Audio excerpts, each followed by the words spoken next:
Hello students, welcome to unique classes of right way. आज बच्चे जी कैलकुलस के हम लोग फर्स्ट यूनिट के क्लास फोर्थ में हैं और अभी हम लोग कर रहे हैं बुक वन में चैप्टर वन का सेक्शन 1.4 तक हम लोगों ने कर लिया है। Today we are going to do section 1.5 and 1.6।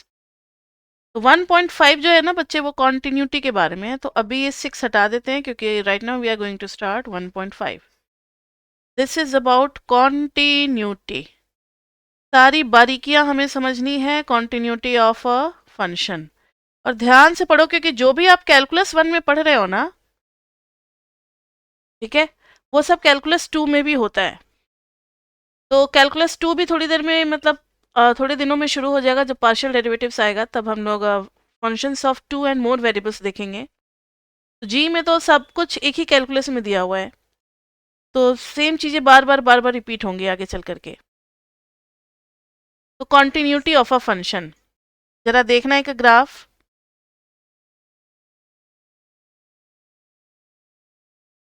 ये देखो, ये लेकिन डॉट यहाँ,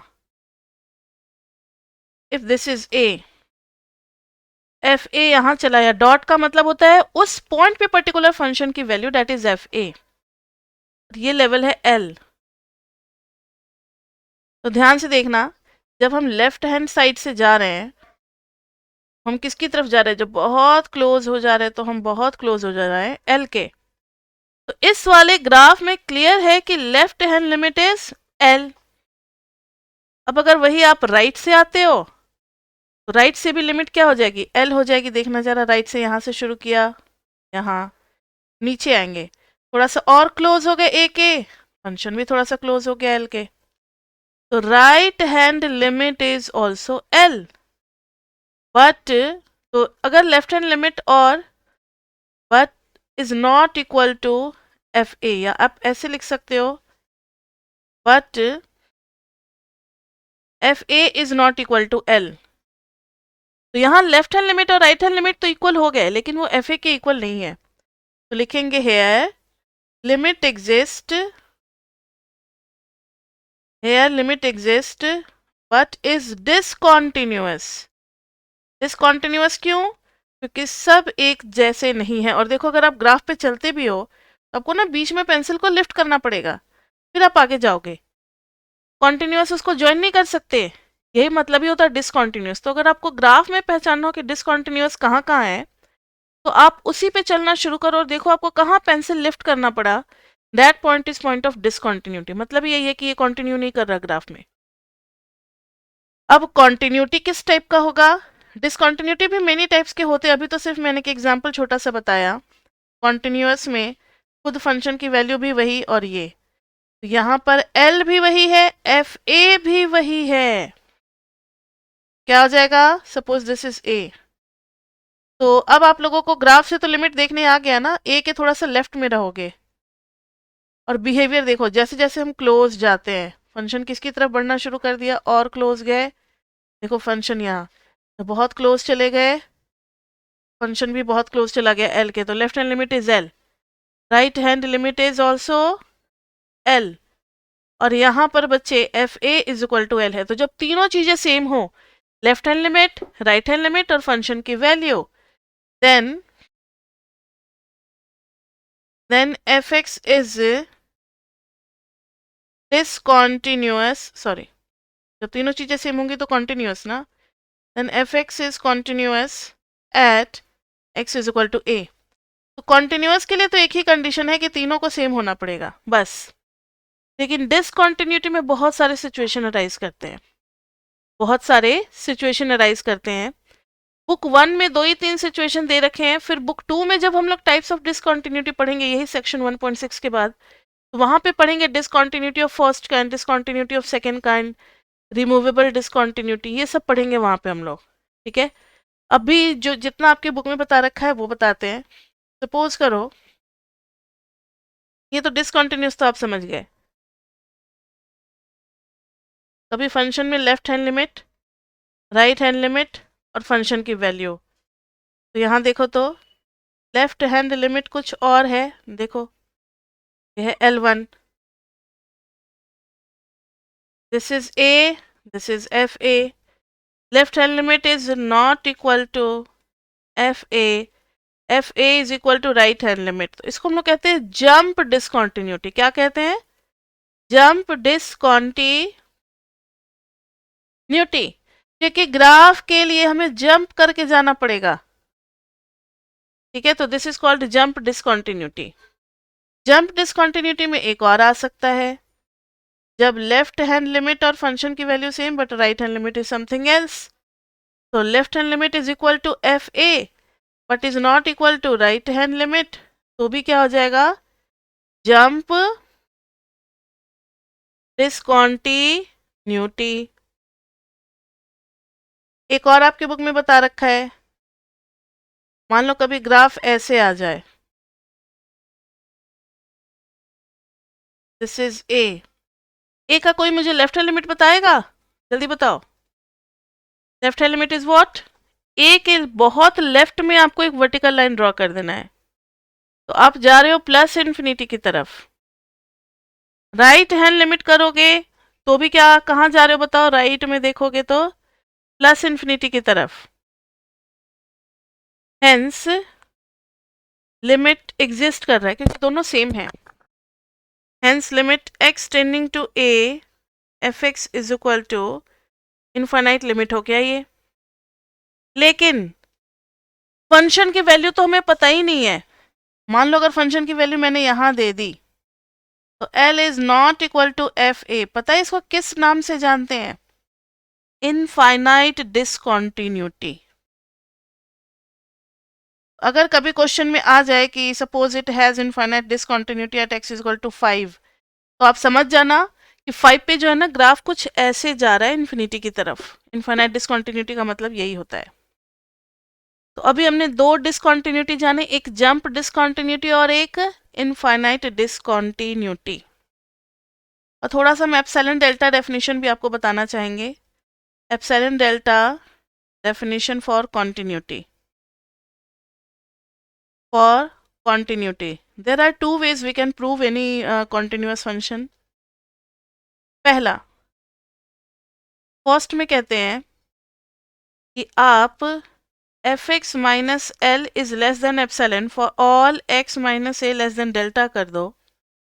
then limit fx is equal to L. Now calculate fa. If fa is equal to L, then fx is continuous. मतलब लिमिट आप निकालो डेफिनेशन से, prove कर दो, और फिर आप fa निकालो. अगर दोनों सेम आ जा रहे हैं देन fx is continuous. कहाँ पर? Then fx is continuous at x is equal to a. या फिर दूसरा रास्ता है, देखो बच्चे, जब l is equal to F A ही करना है बाद में, तो क्यों ना हम स्टार्टिंग से ही fx माइनस एफ ए लेकर के चल लें. l को रिप्लेस कर दे एफ ए से स्टार्टिंग में ही डेफिनेशन में, तो भी प्रूव हो जाएगा. समझ में आ गई? मैंने क्या किया, बस इस l की जगह एफ ए डाल दिया. Then fx is continuous. कहाँ पर? Continuous at x is equal to a. ठीक है, तो ज़्यादातर बच्चे ये वाला करना पसंद करते हैं, लेकिन इस वाले में क्या होता है कि एक ही बार में सॉल्व हो जाता है. दोनों में से कोई भी मेथड कहीं भी एक्सप्लेनेशन के तौर पे अगर बुक यूज़ कर रही होगी तो वो लैंग्वेज अब आपको समझ में आना चाहिए. तो कॉन्टिन्यूटी से रिलेटेड बुक 1 में जितनी बातें थी लगभग हमने बेसिक नॉलेज तो ले लिया. अब कुछ क्वेश्चन करते हैं. Example 1, fx is equal to, determine whether the following functions are continuous at x is equal to 2. fx is equal to x square minus 4 upon x minus 2. fx का check करेंगे, फिर gx का भी check करना है. x square minus 4 upon x minus 2, x is not equal to 2 और 3x is equal to 2. उसके बाद से है hx. hx is equal to x square minus 4 upon x minus 2, x is not equal to 2, 4, x is equal to 2. Now see, जब आप limit लगाओगे x tending to 2 fx पे, ये क्या आ जाएगा, लिमिट x टेंडिंग टू 2, इधर आ जाएगा x minus 2 into x plus 2, क्योंकि ये 0/0 का फॉर्म आ रहा है ना 2 पे, और अपॉन में x minus 2, x minus 2 x minus 2 cancel, 2 + 2 आ गया 4। लेफ्ट हैंड लिमिट निकालोगे तो limit h tending to 0 f of 2 minus h, ये आ जाएगा limit h tending to 0 2 minus h का whole square minus 4 upon 2 minus h minus 2, 2 2 cancel, ये आ गया लिमिट h टेंडिंग टू 0 2 का square 4 plus h square minus 4h minus 4, 4 4 cancel, h 0 डालेंगे बच्चे, आ गया 0। लेफ्ट हैंड लिमिट क्या आ गया हमारा, 0। अब राइट हैंड लिमिट करते हैं, ये तो साफ साफ डिसकंटिन्यूअस दिख रहा है, f ऑफ 2 प्लस h, इधर करेंगे तो क्या आ जाएगा, limit h tending to 0 2 plus h का whole square minus 4 upon 2 plus h minus 2। अच्छा, एक मिनट, मैंने नीचे में तो लिखा ही नहीं माइनस h, अब कॉमन भी तो लेंगे ना, h कॉमन लेंगे तो h माइनस 4, नीचे में माइनस h से h कैंसिल, h 0 डालेंगे माइनस माइनस प्लस 4, सही है।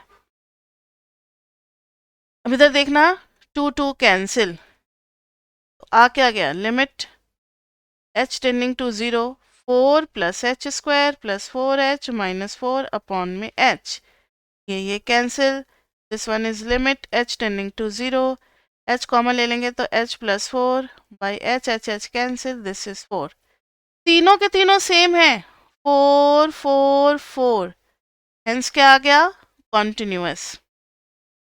तो लिखेंगे since left hand limit is equal to right hand limit is equal to f2, hence continuous. f2 निकाला था हमने, तो 2 पे 4 बोल रहे हैं, 2 पे कितना बोल रहे हैं, 4 बोल रहे हैं, इसलिए f2 इज इक्वल टू 4 हम लोगों ने लिया था। अब ध्यान से सुनो, हेंस कॉन्टिन्यूअस, gx और hx दोनों एक जैसे हैं, बस फर्क है कि x इज इक्वल टू 2 पे अलग अलग डिफाइन कर रखा है।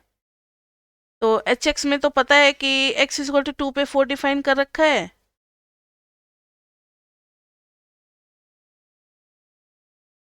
तो ये तो hx में है ना, fx में नहीं था, fx में नहीं था, तो हमने ये लिमिट निकाली। कॉन्टिन्यूटी के बारे में अभी कुछ कह नहीं सकते, ठीक है,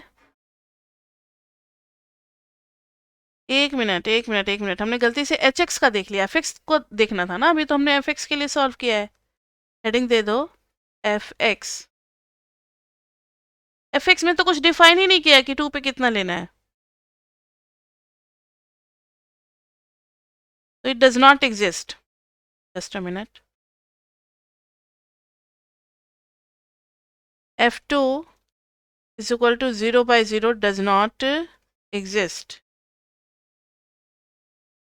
बट दो सेम होते हुए भी क्या होगा, अगर LHL और RHL सेम भी आ गए लेकिन F2 तो आया ही नहीं, हेंस डिसकंटिन्यूअस, लिमिट तो एग्जिस्ट करेगी बट डिसकंटिन्यूअस। अब बच्चे gx पे करे काम, gx में दे रखा है x square minus 4 upon x minus 2, x is not equal to 2, 3 अगर x इज इक्वल टू 2, तीनों का वर्किंग एक ही जैसा है। सबसे पहले लेफ्ट हैंड लिमिट निकालेंगे, तो limit h tending to 0 f of 2 minus h, this will be limit h tending to 0 2 minus h का whole square minus 4 upon 2 minus h minus 2, ये cancel, this is limit h tending to 0 4 plus h square minus 4h minus 4 by minus h, 4 4 cancel, h को common ले लेंगे, h को common ले लेंगे तो h minus 4 by minus h, h cancel, h 0 minus 4 by minus 1 plus 4, right hand limit h tending to 0 f of 2 plus h, तो चाहे 2 minus h हो या 2 प्लस h हो, इज इक्वल टू 2 तो नहीं हो रहा है ना, तो हम फर्स्ट डेफिनेशन को ही यूज करेंगे। ठीक है, f ऑफ 2 प्लस h में आ जाएगा limit h tending to 0, f of 2 plus h को डालेंगे तो 2 प्लस h को whole square minus 4 by 2 plus h minus 2, 2 2 cancel. अब आप इसमें लिमिट की वैल्यू पुट कर दो, तो 2 का square 4 plus h square plus 4h minus 4 upon में h, 4 4 कैंसिल। ये आ गया limit h tending to 0, h common ले लिया तो h plus 4 by h cancel, h 0, तो कितनी वैल्यू आ गई 4। खुद फंक्शन की वैल्यू कितनी बोली हुई है, लेकिन बुक में दिया हुआ है f2 इज इक्वल टू 3, तो लिखेंगे LHL, और RHL तो सेम है but is not equal to f2, hence discontinuous. यही जब आप HX में करोगे, HX भी तो सेम टाइप का डेफिनेशन है ना, X square minus 4 by X minus 2x is not equal to 2, लेकिन इधर 4 दे रखा है अगर x इज इक्वल टू 2, तो ये सिमिलर टू GX होगा, similar to GX। Left hand limit अभी निकाला है हमने 4, सेम टू सेम डेफिनेशन है, राइट हैंड लिमिट भी 4 और f2 गिवन है हमें 4, हेंस इस केस में क्या हो जाएगा कॉन्टिन्यूअस। तो एक ही फंक्शन का देखो डेफिनेशन सबकी एक ही है, कहाँ गया, जस्ट अ मिनट, डेफिनेशन देखो सबकी एक ही है, दिस दिस दिस, लेकिन इसकी वजह से और यहाँ नहीं गिवन है, इसकी वजह से कॉन्टिन्यूटी पे फर्क पड़ जाता है। आई बात समझ में? लिमिट सबकी सेम होगी, तीनों फंक्शन की लिमिट 4 आएगी, थोड़ा थोड़ा के लिए सब डिसकंटिन्यूअस कॉन्टिन्यूअस में चेंजेस आता रहेगा।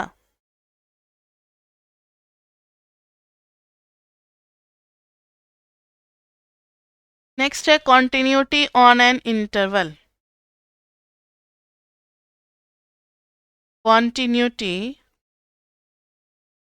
On an interval A to B, interval में क्लोज्ड ले लो A to B। ध्यान से देखो,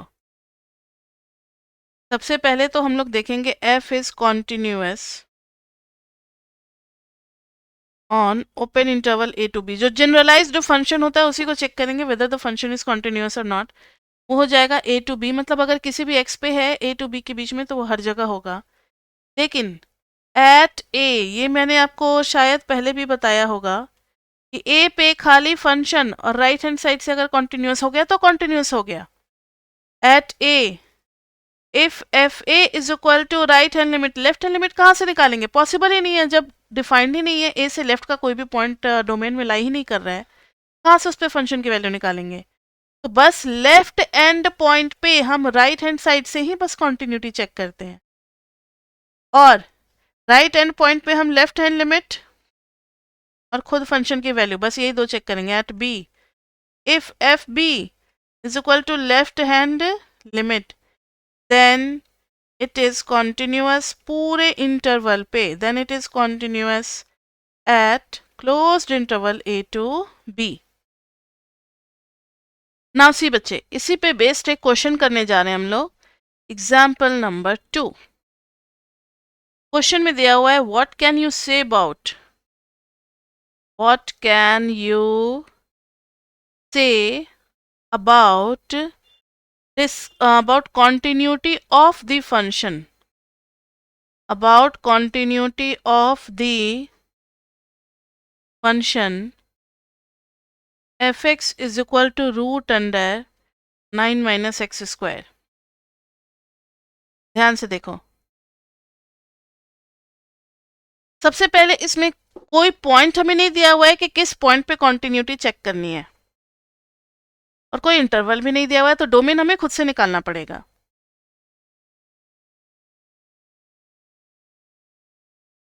as square root function, so defined for, ये किसके लिए डिफाइंड होता है, आपने पढ़ रखा है ना कि रूट अंडर अगर कोई चीज आ जाती है तो पॉजिटिव के लिए ही डिफाइंड होगा या फिर जीरो के लिए, नेगेटिव नहीं हो सकता। तो 9 minus x square is greater than equal to zero.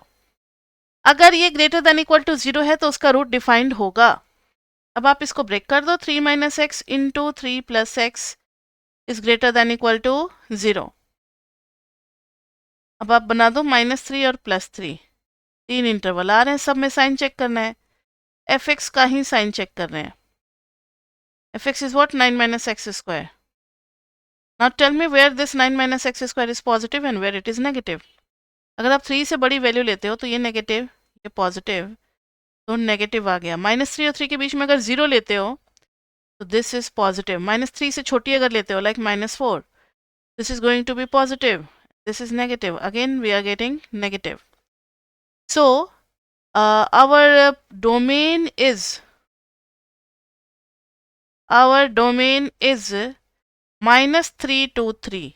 तो अब बताओ कि जब फंक्शन का डोमेन ही -3 से 3 है तो जो भी कॉन्टिन्यूटी डिफरेंशियबिलिटी होगी सब इसके अंदर ही होगा, इससे बाहर क्यों जाएंगे? जब फंक्शन ही नहीं डिफाइंड होगा तो how what we can say about continuity and differentiability? So we have to be remain in the domain. तो अब देखो, अब आ गया ना इंटरवल पे चेक करने वाला जो भी मैंने पढ़ाया था। तो अब इसको 3 पार्ट में चेक करना पड़ेगा, एक बार -3 पे, एक बार +3 पे और एक बार बीच में। तो let x is equal to c be any point in open interval -3 to 3। Then f c क्या हो जाएगा? √9 minus C square, and that is defined. इसमें कोई प्रॉब्लम नहीं है। सी जो है ना कभी -3 होगा ना कभी +3 होगा, उसके बीच की वैल्यूज होगी, and this is going to be positive and square root of positive is defined. Next, अब अगर लिमिट आप लगा दोगे, limit x tending to c F X, since it is a polynomial so we can replace it 9 minus C square, both are same ना, hence continuous at all c values. हर c value पे क्या होगा? ये continuous होगा। अब at x is equal to -3, -3 हमारा left hand point है, इस पे खाली फंक्शन की वैल्यू और राइट हैंड लिमिट ही चेक करने की जरूरत है, लेफ्ट हैंड लिमिट तो आएगा ही नहीं।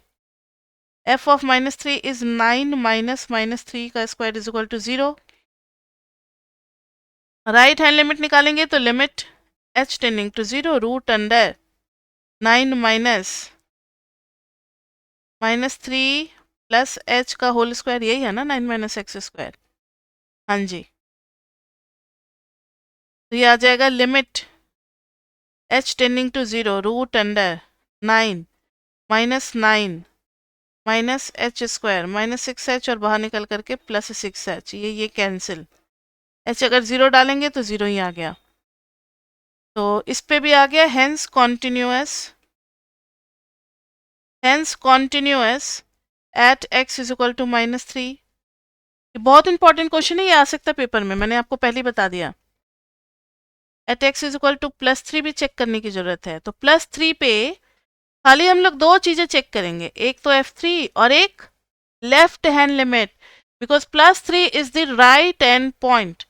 f3 निकालेंगे तो √9 माइनस 3 स्क्वायर, तो √9 माइनस 9 इज इक्वल टू 0। और राइट हैंड लिमिट निकालेंगे बच्चे, तो limit h tending to 0 f of 3 plus h, so this will be limit h tending to 0 √9 minus 3 plus h का whole square, this is limit h tending to 0 √9 minus 9 minus h square minus 6h, 9 9 cancel, h 0 डालोगे 0, hence continuous कहाँ पर? At x is equal to +3। So f x देखो बीच में हर point पे हो गया कॉन्टिन्यूअस और दोनों एंड पॉइंट पे भी हो गया। तो F x is continuous everywhere on interval, continuous everywhere on interval. अब आप क्लोज्ड ले सकते हो -3 से +3 तक। क्लियर बच्चे? तो ये हो गया क्वेश्चन जब हमें कोई इंटरवल नहीं दिया होगा और हमें क्या करना होगा, हमें उसकी कॉन्टिन्यूटी चेक करनी है। अच्छा, तो ये एग्जाम्पल हो गया। अब हम लोग देखते हैं properties of continuous function. So write down the heading properties of continuous functions. पहली प्रॉपर्टी वही अलजेब्रा। अलजेब्रा में कितने ऑपरेशंस होते हैं? 4-5 ही तो होते हैं, एडिशन, सब्ट्रैक्शन, मल्टीप्लिकेशन, डिवीजन और पावर रूट वाले, वही सब होते हैं। तो यहाँ पे कॉन्टिन्यूअस फंक्शन में है कि अगर पहले हम लोग ले लेते हैं कि f and g are continuous, कोई भी थ्योरम का प्रूफ नहीं करना, साफ साफ गाइडलाइन में लिखा हुआ है। तो let limit f is equal to, या सीधा आप कॉन्टिन्यूअस लिख दो, let f and g be continuous function. अगर ये दोनों कॉन्टिन्यूअस फंक्शंस हैं, देन पहला f plus g is also continuous. मतलब दो कॉन्टिन्यूअस का सम भी क्या होता है? कॉन्टिन्यूअस। दो कॉन्टिन्यूअस का डिफरेंस भी क्या होता है? f minus g is also continuous. दो कॉन्टिन्यूअस का प्रोडक्ट क्या होता है? वो भी continuous. f into g is also continuous. लेकिन डिवीजन में कंडीशन है, इतना आसानी से नहीं बोल सकते। डिवीजन में क्या हो जाएगा? f by g is continuous only when g is not equal to 0। अगर g 0 नहीं हो रहा है तभी ये कॉन्टिन्यूअस होगा। ठीक है, प्रूफ तो हमें किसी का करना नहीं है, तो सीधा एक एग्जाम्पल देखते हैं हम लोग। और एक और थ्योरम है आपके बुक में जो कि आप याद रख लो कि every polynomial is continuous everywhere. Polynomial her real number के लिए कॉन्टिन्यूअस होता है। पॉलिनोमियल इज, रैशनल की बात नहीं कर रहे हैं, पॉलिनोमियल जिसमें सिर्फ न्यूमरेटर में होगा A N X N plus A N minus one X N minus one, मतलब कोई भी डिग्री का, लीनियर हो, क्वाड्रेटिक हो, क्यूबिक हो, 50 डिग्री का हो, 100 डिग्री का हो, कोई भी पॉलिनोमियल होगा, इज कॉन्टिन्यूअस एवरीवेयर। और रैशनल फंक्शन सिर्फ वहीं वहीं पे कॉन्टिन्यूअस होगा। Rational is continuous where denominator is not equal to 0। Where denominator is not equal to 0, मतलब जहां जहां डिनोमिनेटर 0 हो रहा होगा उन पॉइंट्स को हटा दो, बाकी सारे रियल नंबर्स पे ये क्या हो जाएगा? कॉन्टिन्यूअस। चलो एग्जाम्पल 3 करते हैं। एग्जाम्पल 3 में for what values of x there discontinuity in the graph of y is equal to x square minus 9 upon x square minus 5x plus 6। ये कहाँ डिसकंटिन्यूअस होगा बच्चे? तो ये कौन सा कैटेगरी है? Ratio function. रेशियो फंक्शन में कौन सा लॉजिक लगाते हैं? Denominator should not be equal to 0। तो जरा एक बार डिनोमिनेटर को 0 से इक्वेट करके देखो तो क्या मिलता है। इसका मिडिल टर्म स्प्लिट करोगे बच्चे तो 6x स्क्वायर आना चाहिए, minus 3x minus 2x plus 6 is equal to 0। x common ले लेंगे तो x माइनस 3 माइनस 2 कॉमन ले लेंगे तो x minus 3 is equal to 0, which implies x minus 2 into x minus 3 is equal to 0, x is equal to 2 and 3। इन्होंने बोला है discontinuous, ठीक है, तो at x is equal to 2 and 3 there will be discontinuity. समझ में आई बात? वहां पे ग्राफ में ना ब्रेक दिखेगा आपको, कॉन्टिन्यूअस नहीं होगा। अब आ जाओ example 4। Show that mod x is continuous everywhere. Mod x का डेफिनेशन क्या होता है? x if x is greater than 0, minus x if x is less than 0 and 0 if x is equal to 0। ये आपने 11th-12th में ही पढ़ा होगा। होता क्या है, इसके पीछे का लॉजिक देख लो कि अगर 5 की बात करें तो सीधा कॉपी कर देते हैं क्योंकि 5 तो पॉजिटिव है, और अगर -5 आ गया तो हम पहले से एक -5 रेडी रखते हैं। क्यों? क्योंकि -5 इज नेगेटिव, तब जाकर के बनेगा वो पॉजिटिव। यही लॉजिक होता है माइनस लगाने का। अब इसमें आपको चेक करना है, देखो देयर इज, क्योंकि फंक्शन अपना डेफिनेशन चेंज कर रहा है, कहाँ पर? 0 पे, अदरवाइज हर जगह वो कॉन्टिन्यूअस है। तो पहले लिखोगे as function is changing its definition as function is changing its definition at x is equal to 0, so x is equal to 0 is the doubtful point. उसी पे हम चेक करेंगे. लेफ्ट हैंड लिमिट निकालेंगे तो limit h tending to 0 f of 0 minus h. इधर आ जाएगा limit h tending to 0 0 minus h मतलब ये वाली डेफिनेशन माइनस 0 माइनस h जो कि बाहर में निकल करके हो गया प्लस h तो 0. Right hand limit h tending to 0 f of 0 plus h. Limit h tending to 0 0 plus h में क्या आ गया, सेम टू सेम कॉपी कर देना because f x is equal to x. ये भी 0 और खुद फंक्शन की वैल्यू भी 0. हेंस तीनों सेम टू सेम है ना, 0 0 0. तो hence continuous at x is equal to 0, so is continuous everywhere. क्योंकि बस एक यही डाउटफुल पॉइंट था. सो इज कॉन्टिन्यूअस एवरीवेयर क्योंकि हर जगह तो एक ही पॉलिनोमियल है ना. देखो लेस देन 0 के लिए एक पॉलिनोमियल है और single polynomial is continuous everywhere. तो हर नेगेटिव के ग्रेटर देन 0 है, हर पॉजिटिव के लिए कॉन्टिन्यूअस होगा. और इसमें है लेस देन 0, हर नेगेटिव के लिए भी कॉन्टिन्यूअस होगा. सिर्फ 0 पे डाउट आ रहा है क्योंकि फंक्शन अपना डेफिनेशन चेंज कर रहा है. अब है एक थ्योरम कॉम्पोजिट फंक्शन के बारे में. थ्योरम है कॉम्पोजिट फंक्शन के बारे में.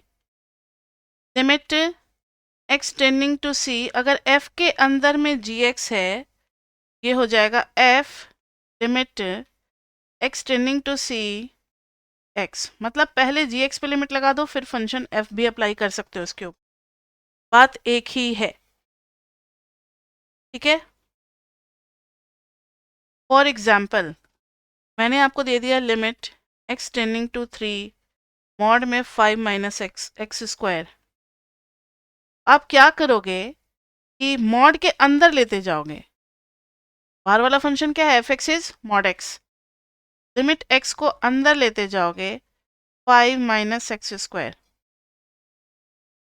बाद में फिर मॉडुलस निकाल दोगे उसका. की वैल्यू कितनी आ गई, 3 स्क्वायर इज 9, तो 5 माइनस 9 माइनस 4, बाहर में क्या आ गया प्लस 4. मॉडुलस मतलब limit of a function is equal to function of a limit. ये आप लोगों को पहले से भी पता होगा. उसके बाद से थ्योरम है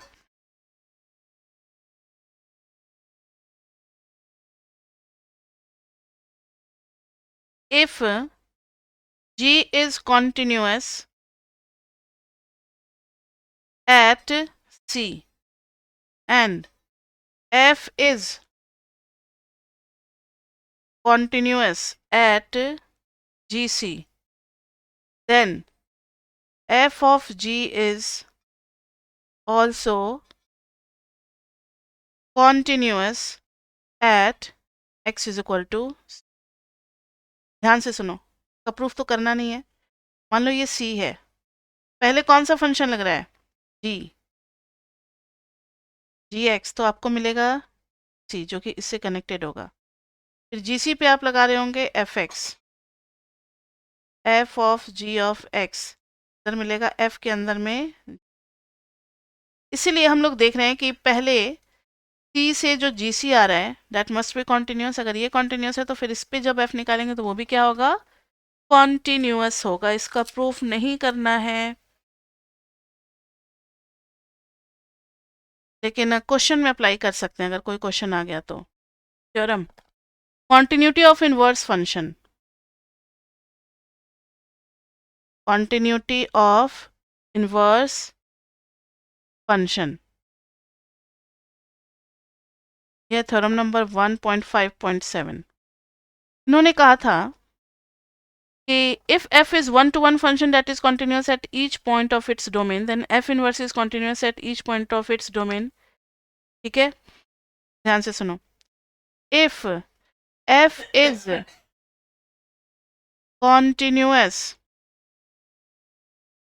at each point of its domain, अगर ये अपने डोमेन के हर पॉइंट पे कॉन्टिन्यूस है f, then f inverse is also continuous at each point of its range. इसके रेंज के हर पॉइंट पे क्या होगा, ये कॉन्टिन्यूस होगा। देख लो, अगर ये डोमेन है और इधर क्या है, रेंज है, इधर से इधर जा रहे हैं f, ये अगर डोमेन के हर पॉइंट पे कॉन्टिन्यूस है तो f इनवर्स किस पे कॉन्टिन्यूस होगा, रेंज के हर पॉइंट पे होगा। समझ में आ रही है बात?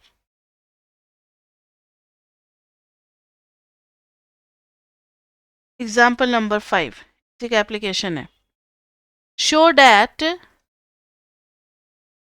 That function fx is equal to x cube plus x has an inverse.